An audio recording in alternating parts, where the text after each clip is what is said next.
Comme Zach disait, plus que 2 jours, c'est la veille de Noël déjà, 3 jours et on sera le jour de Noël carrément.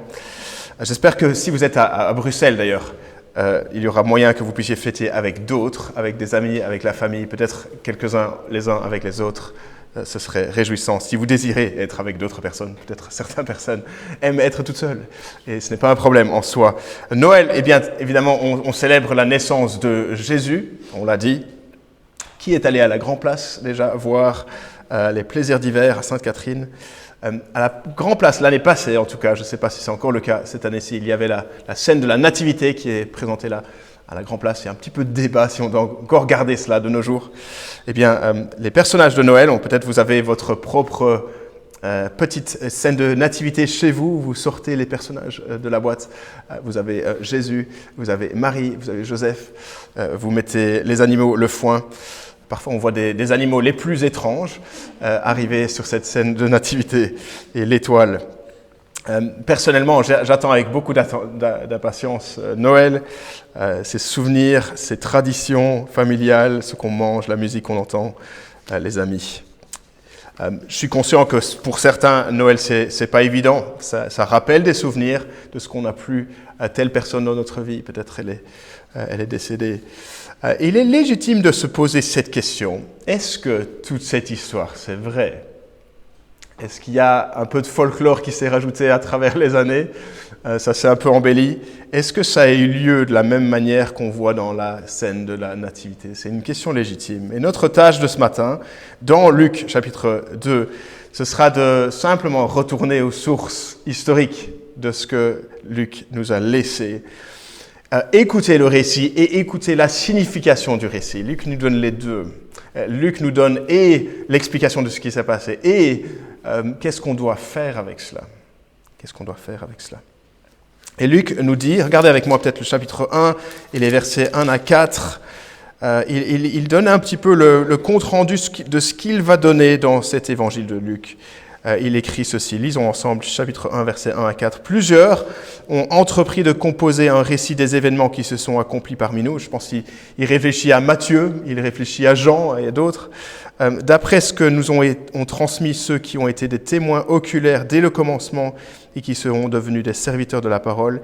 Et il m'a donc paru bon à moi aussi, qui me suis soigneusement informé de toutes ces choses dès l'origine, de te les exposer par écrit d'une manière suivie, excellent Théophile, un ami à lui, afin que tu reconnaisses la certitude des enseignements que tu as reçus. Luc est comme un bon journaliste qui a été interviewé les différents personnages autour de la vie de Jésus. Et on peut imaginer qu'il a pris le micro et est allé parler avec plein de gens. Et puis scrupuleusement, il a mis ça par écrit, de manière ordonnée, pour que Théophile et d'autres par la suite puissent avoir la certitude. Donc, est-ce que ça s'est vraiment passé ? Luc va nous dire ce qui s'est vraiment produit. On veut des certitudes, il me semble, parce qu'il y a plusieurs éléments de l'histoire qui se sont quand même rajoutés. On parle du 25 décembre. Je ne connais pas beaucoup de chrétiens qui pensent que Jésus est vraiment né un 25 décembre. La date n'est pas dans la Bible. Il me semble que c'est de la spéculation qui a été ajoutée dans les premiers siècles de l'Église. Il me semble, vous lisez les théories, il n'y a vraiment pas de consensus sur d'où c'est apparu. Mais au IVe siècle, c'était déjà là à ce moment-là. Et il y a une tradition qui est restée. Et l'autre élément, ça c'est marrant, dans la crèche de Noël, c'est qu'on voit souvent les mages. Et dans Matthieu chapitre 2, on voit qu'ils arrivent beaucoup plus tard en fait. Quelques jours, quelques semaines après. Donc on ne peut pas mettre les mages malheureusement. Je suis désolé. Ils arrivent dans une maison. Matthieu 2 parle d'une maison et pas d'une mangeoire à ce moment-là.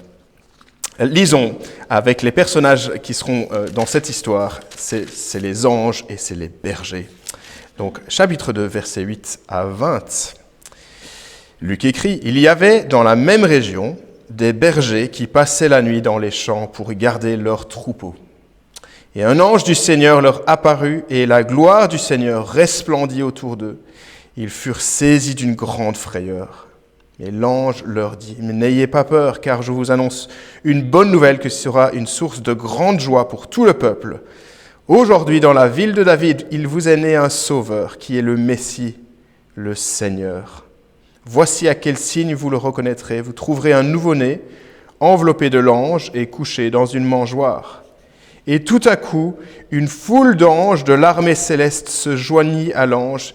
Ils adressaient des louanges à Dieu et disaient « Gloire à Dieu dans les lieux très hauts, paix sur la terre et bienveillance parmi les hommes. » Lorsque les anges les eurent quittés pour retourner au ciel, les bergers se dirent les uns aux autres « Allons jusqu'à Bethléem pour voir ce qui est arrivé, ce que le Seigneur nous a fait connaître. » Ils se dépêchèrent d'y aller et ils trouvèrent Marie et Joseph ainsi que le nouveau-né couchés dans la mangeoire. Après l'avoir vu, ils racontèrent ce qui leur avait été dit au sujet de ce petit enfant. Tous ceux qui entendirent les bergers furent étonnés, émerveillés de ce qu'ils leur disaient. Et Marie gardait le souvenir de tout cela et le méditait dans son cœur. Puis les bergers repartirent en célébrant la gloire de Dieu et en lui adressant des louanges à cause de tout ce qu'ils avaient entendu et vu, et qui était conforme à ce qui leur avait été annoncé. On voit dans cette histoire les anges et les bergers. On va voir 2 points ce matin. On va voir quelque chose sur les anges, quelque chose sur les bergers. Alors les anges annoncent un message glorieux. Dans cette histoire, Luc nous parle de bergers qui sont dehors parce qu'ils gardent leur troupeau, c'était normal. Et ce soir-là, ils vivent quelque chose d'unique, d'extraordinaire, de glorieux. Verset 9, un ange apparaît. Et voici, verset 9, un ange du Seigneur leur apparut, et la gloire du Seigneur resplendit autour d'eux. Et l'ange parle. Et si ce n'était pas assez, une foule d'anges se rajoute au premier ange et apparaissent dans le ciel, et tous ensemble, eux parlent. Et j'entends quelqu'un, peut-être de Bruxelles, qui dit « Ouais, mais voilà, des anges, on est déjà dans un récit fantastique, on a perdu toute crédibilité de Luc. On ne peut pas accepter ce qu'un homme moderne, raisonnable, puisse réfléchir en ces termes. Mais Luc veut qu'on écoute et qu'on suive le récit. Et j'ai envie de dire à ceux qui sont sceptiques, si vraiment Dieu existait et allait intervenir sur terre, ne croirais-tu pas que tu voudrais, dans le récit, qu'il y ait des anges ou quelque chose d'unique et d'extraordinaire pour prouver que Dieu vraiment est là? Luc affirme que ça s'est vraiment passé. C'est un moment glorieux. C'est remarquable, c'est extraordinaire. Imaginez être là. Alors la réaction des bergers au début, c'est la crainte. Le premier ange est obligé de dire « N'ayez pas crainte, ne craignez pas ». Et c'est normal parce que Dieu est en train d'intervenir dans cette histoire, dans notre monde. Dans l'Ancien Testament, la gloire de Dieu apparaît à différents moments. Rappelez, lorsque à la montagne du Sinaï, le peuple est là, Dieu apparaît dans toute sa gloire à Moïse en haut de la montagne et tout le monde est en train de trembler. Vous vous rappelez Ésaïe chapitre 6, Ésaïe le prophète, et la gloire de Dieu apparaît dans une vision. Il ne voit pas Dieu face à face, mais ça le fait quand même trembler. Dieu est là. Dieu, le Dieu très saint. Et voici que dans la campagne ici, devant quelques bergers juifs, la gloire du Seigneur resplendit de manière extraordinaire. Dieu intervient de manière particulière à ce moment-là. Et pourtant, même si c'est un événement glorieux, la chose qui est glorieuse, c'est le message. C'est le message. Regardez avec moi le verset 15, verset 17. Qui mettent l'emphase, je pense, de la part de Luc, sur les paroles de l'ange, plutôt que sur l'événement lui-même. Verset 15, les bergers disent « Allons jusqu'à Bethléem et voyons ce qui est arrivé, ce que le Seigneur nous a fait connaître. » Et verset 17, ils racontèrent ce qui leur avait été dit. Donc ils ne se souviennent pas de l'événement glorieux autant que des paroles de ce qui a été proclamé ce jour-là. Les anges ont un message. Nous ferions bien de l'écouter. Et le message a 3 sous-parties, me semble. Verset 10, verset 11, verset 14. Verset 11, verset 10, bonne nouvelle. Verset 11, un sauveur. Verset 14, la paix. Allons-y dans cet ordre. Verset 10, l'ange déclare « Ne craignez pas, il y a une bonne nouvelle qui est source de grande joie. Remplacer la crainte par la joie, parce qu'il y a une bonne nouvelle.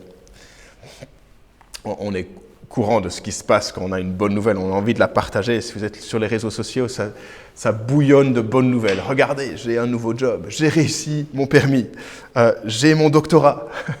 Une personne de ma famille qui a eu un doctorat il y a 2 semaines. Waouh, j'ai mangé un doctorat. Je me marie, mon bébé, ma nouvelle nièce, mes cadeaux.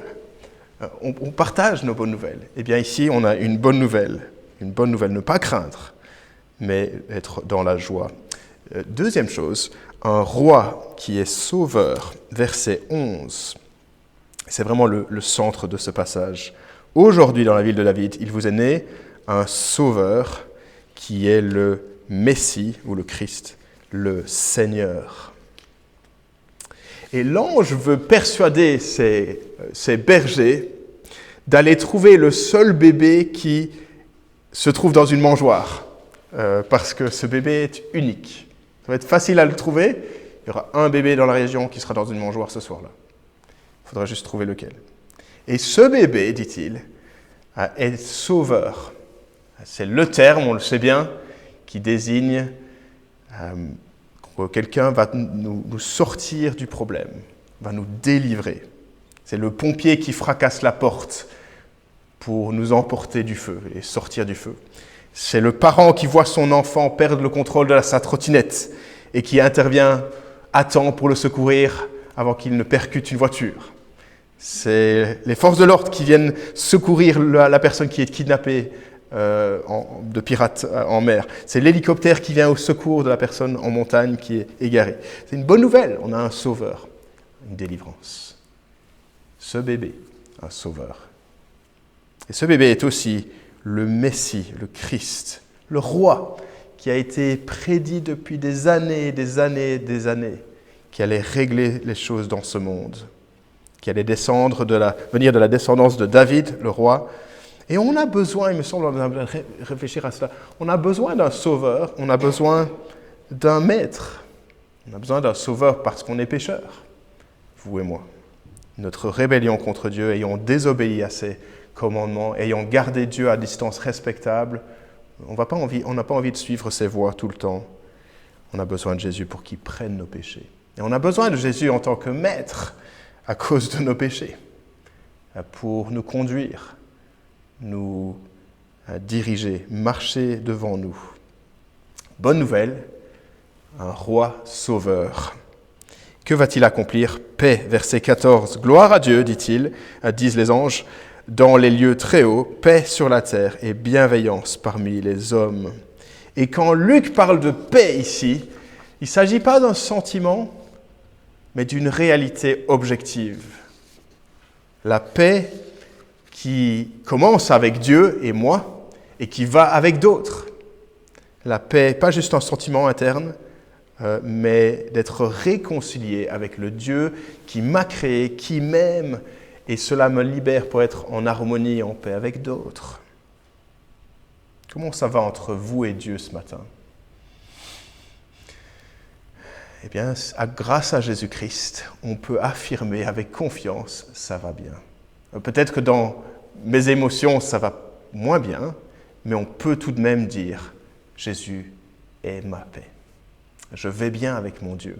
Je suis en règle avec lui. Est-ce que Jésus a apporté la paix sur terre?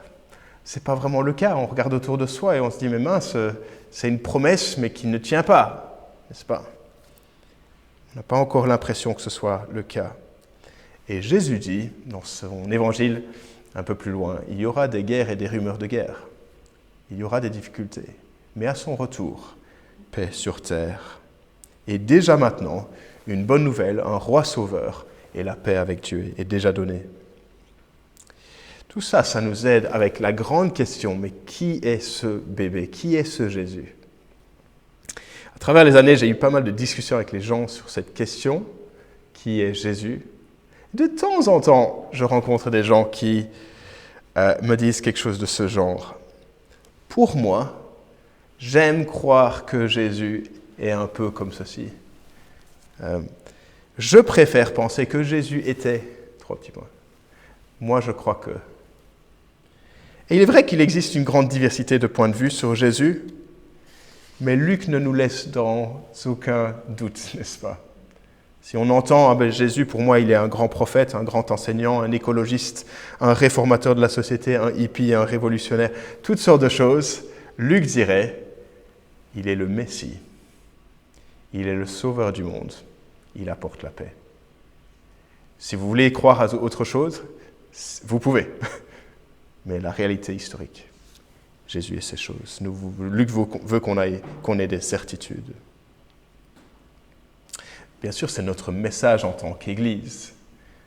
On veut transmettre fidèlement les certitudes concernant Jésus-Christ. Que les chrétiens soient confiants dans ces vérités. Il y a une bonne nouvelle d'un roi sauveur qui apporte la paix avec Dieu. Notre mission en tant qu'Église locale, ce n'est pas de proclamer que nous sommes une communauté sympa, pas particulièrement, de maintenir un programme et de rester occupé, pas particulièrement, mais c'est de tenir fidèlement à ce message et de l'annoncer qu'il y a une bonne nouvelle en Jésus-Christ, il est le Messie. À la fin de l'année, on réfléchit, n'est-ce pas, on regarde en arrière, qu'est-ce qui a eu lieu cette année-ci, et on fait le point. On se demande comment sera le 2025, ce qui sera différent, ce qui sera mieux, ce qui ne changera pas. Et certains d'entre nous ont vécu des choses plus difficiles, une période douloureuse, peut-être où il y a peu de joie. Je ne veux pas minimiser ces difficultés, cela est dur. On peut partager nos peines et nos joies les uns avec les autres, bien sûr. Mais même dans la peine, Luc voudrait qu'on éprouve cette joie. La joie qui est là au moment des anges. Cette joie de savoir que Jésus est là. Jésus est Seigneur. Je peux avoir la paix avec Dieu. Je suis en règle avec mon Créateur. Ma vie lui est soumise. Il y a de l'ordre dans ma vie lorsque Jésus est là. Premier point, donc les anges annoncent un message glorieux. Les anges et maintenant les bergers. Oui, parce que Luc nous donne le modèle à suivre chez les bergers. C'est super, c'est tellement logique. Quelle réaction avoir comme les bergers? Point 2. Les bergers font preuve d'une réaction exemplaire. Les bergers font preuve d'une réaction exemplaire. Bien sûr, on sait que les bergers ont peur au début. Et c'est normal, c'est un événement inhabituel, un ange et puis une multitude de l'armée céleste, vous imaginez. Mais que font-ils par la suite? J'aime tellement les bergers. Ils vont jusqu'au bout pour vérifier si ce qu'ils ont entendu est vrai. Ça, c'est un peu la leçon. Ils vont jusqu'au bout et vérifient si ce qu'on a entendu est vrai. Parce qu'ils étaient là. Luc veut pas qu'on le rate. Ils ont vu, ils ont regardé. Le passage le redit plusieurs fois. Ils ont entendu, ils ont trouvé le bébé tel qu'il a été dit. Et voyons à quel point leur réaction est un modèle, verset 15. Ils disent « Allons jusqu'à Bethléem, voyons ce qui est arrivé, ce que le Seigneur nous a fait connaître. » Ils veulent vérifier. Et puis verset 16, belle petite touche là. Verset 16. Ils se dépêchèrent. Ils arrêtent leur job, ils arrêtent leur distraction, ils éteignent le smartphone. Ils vont directement, ils ne tardent pas, ils ne tergiversent pas, ils y vont directement. C'est normal, les bergers ont compris le message, une bonne nouvelle d'un roi sauveur qui donne la paix. Et puis ils en parlent autour d'eux, versets 17-18. Et puis verset 20, ce petit mot de conclusion, on voit combien les bergers ont voulu vérifier par eux-mêmes. Verset 20. Les bergers s'en retournèrent, glorifiant et louant Dieu pour tout ce qu'ils avaient entendu et vu, et qui était conforme à ce qui leur avait été annoncé. Je trouve merveilleux cela. Les bergers font preuve d'une réaction modèle. Ils entendent la nouvelle de Jésus, ils ne tardent pas, ils examinent pour voir si c'est vrai, ils voient que c'est le cas, ils mettent leur foi en Dieu et ils louent Dieu. Tellement réjouissant pour eux. pourrait se dire, mais pourquoi est-ce qu'on a des bergers dans l'histoire? On aurait pu avoir d'autres personnages. Dieu, dans sa sagesse, avait voulu impliquer des bergers. Et je pense des bergers parce que c'est des gens vraiment très ordinaires, comme vous et moi, monsieur, madame, tout le monde, à l'époque. Des bergers, l'équivalent aujourd'hui, c'est l'institutrice maternelle, c'est celui qui travaille pour une PME, c'est l'infirmière, c'est le fonctionnaire de l'État, c'est une maman, c'est quelqu'un qui étudie, c'est vraiment monsieur et madame, tout le monde. Et si les bergers réagissent si bien, c'est pour nous laisser l'exemple à suivre. Tu as entendu la bonne nouvelle de Jésus-Christ, le Messie qui va pouvoir apporter la bonne nouvelle, la paix avec Dieu. Ne tarde pas, va voir si c'est vrai, pose tes questions, place ta foi en Jésus et loue Dieu. C'est le même modèle. En fait, la foi chrétienne a toujours cette même dynamique à travers les Écritures. La parole de Dieu m'appelle à la foi sur base de sa parole et pas sans preuve. Pensez à l'épisode de la résurrection de Jésus que Thomas, le disciple, avait raté. C'était frustrant pour lui, rempli de doutes. Lui, il affirme, à moins que je mette ma main dans le côté, à moins que je ne voie de mes propres yeux, je ne croirai jamais. Et Jésus apparaît, quelques jours plus tard, à Thomas et aux autres, et il dit, fais tous les tests que tu veux, et puis crois. Fais tous les tests, n'éteins pas ton cerveau. Et donc, on n'est pas en train de dire, crois juste sur base de la tradition, juste, on doit toujours croire. Et même si ça n'a pas beaucoup de sens, ben, crois quand même. Donc, crois sur base de ce que Dieu a dit. Crois sur base de ce que Jésus nous dit. On ne va pas tout comprendre, mais la parole de Dieu nous donne des choses sur lesquelles nous pouvons baser notre foi. Allez suivre les preuves. Allez lire pour vous-même cet évangile de Luc, si vous n'êtes pas encore convaincu. La foi vient de ce qu'on entend. Romains 10. Pour la majorité d'entre nous, c'est chose faite. Nous croyons en Jésus. Nous avons déjà fait ce chemin, dans un sens. Et que font les bergers à la fin, du coup? Ils glorifient et ils louent Dieu. Et on a envie de dire, mais à quoi ça ressemble de glorifier Dieu, de louer Dieu pour nous? On a très peu dans le texte. On ne sait pas exactement ce que ça veut dire pour eux, les bergers, à ce moment-là. Le reste de la Bible nous aide, je pense. Car à la lumière de ce que Jésus soit venu, le Sauveur du monde, ça change une vie, ça transforme une vie. Nous pouvons également glorifier et louer Dieu par notre vie entière, par notre bouche, bien sûr, dans notre cœur, en luttant contre le péché, en étant au service de nos frères et sœurs. Mais au final, c'est toutes ces choses. Et c'est surtout en laissant Jésus être la source de notre plus grande joie. Et ça, c'est utile. Et on peut terminer avec cela. Pas les cadeaux, pas les choses de cette vie pour lesquelles on remercie Dieu et pour lesquelles on ne vit pas au final. Mais notre joie, c'est Jésus-Christ. Et c'était le cas pour les bergers. Leur joie, c'est Jésus-Christ. Je termine. On a tous envie d'expérimenter cette paix, la paix en nous-mêmes, la paix entre moi et les autres, la paix avec Dieu, la paix avec mon Créateur. Voici l'offre de Noël. Une bonne nouvelle, le Messie qui vient, la paix avec Dieu. L'offre est là. Et bien sûr, si nous tenons Jésus à distance respectable et que nous continuons à vivre notre vie, la paix n'est pas possible. La paix n'est pas possible. Sans lui, pas de paix. On reste dans nos péchés, ennemis de Dieu. Est-ce que c'est vrai? Est-ce que ça a eu lieu? Luc veut qu'on sache avec certitude que c'était comme cela. Les anges annoncent un message glorieux. Les bergers font preuve d'une réaction exemplaire. À nous de faire comme les bergers, de suivre ce qu'on a entendu et de louer et de croire. Prenons un instant juste pour prier peut-être dans le silence de notre cœur, remettre à Dieu cette période de l'année avec ses défis particuliers également.